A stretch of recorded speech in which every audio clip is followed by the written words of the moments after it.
Preprečevanje in ustavljanje medvrstniškega nasilja. Sodelovanje staršev je ključno.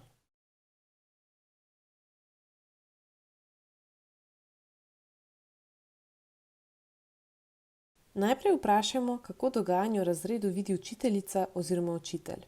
Vprašajmo, kako se naš otrok vede in kako je vključen v vrstniško skupino. Sprejmimo, da lahko učiteljica oziroma učitelj situacijo doživlja drugače od otroka. Povejmo, o čem nam je zaupal otrok. Dogajanje opišimo s čim manj interpretacijami, uporabimo otrokove besede. Vprašajmo, kako namerava učiteljica oziroma učitelj ukrepati. Prosimo za oblikovanje načrta, ki bo zagotovil zaščito našega otroka in primerno ustavljanje nasilja. Načrt naj vključuje konkretne aktivnosti, ukrepe, časovnico in način medsebojnega obveščanja ter spremljanja načrtovanih aktivnosti.